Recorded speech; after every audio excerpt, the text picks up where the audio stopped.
আমার ছেলে কিন্তু খুব দুষ্টু, ভালো করে পড়াতে পারবে তো? কোনো সমস্যা নেই, আমি পড়িয়ে নেবো ওকে।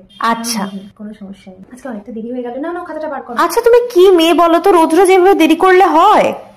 আসলে কাকিমা আমার ওই বাচ্চাটাকে পড়িয়ে আসতে একটু দেরি হয়ে গেছিল। আজকে একটা দিনই তো বলি। তুমি কাকে পড়িয়ে এসছো না এসছো সেটা আমি শুনতে চাইনি, একদিন করছো মানে তো রোজই করবে, টাইম মেনটেন করবে প্লিজ। পরের দিন থেকে তাড়াতাড়ি আসবো, ঠিক তো? উফ ইয়ার, একদিনই তো। আমি তোমার এই খাতাটা চেক করে দিচ্ছি, তুমি একটু লেখো ওটা। তুমি চা না কফি খাবে? কাকিমা আমাকে একটু চা করে দিলেই হবে। আচ্ছা শোনো, আচ্ছা শোনো, তোমাকে কিন্তু আমি পরের মাস থেকে 600 করে দেবো, দেখো এর থেকে বেশি দেওয়া সম্ভব না আমার পক্ষে।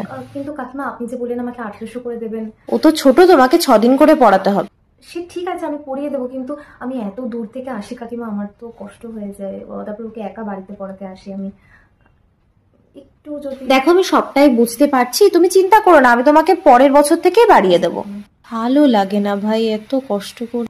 যেটা পড়ালাম সেটা ভালো করে দেখো, আমি কিন্তু ধরবো। কাকিমা বলুন।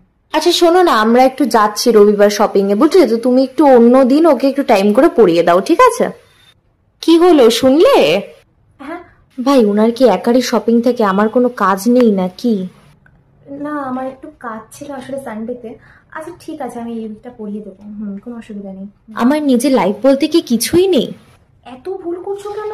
কি এত ভুল কেউ করে? তুমি দেখেছো ওর ম্যাথ এক্সামের খাতাটা কত কম পেয়েছে? তুমি ওকে আর একটু বেশি টাইম ধরে পড়াও, ও একদম অঙ্ক পারছে না কিন্তু।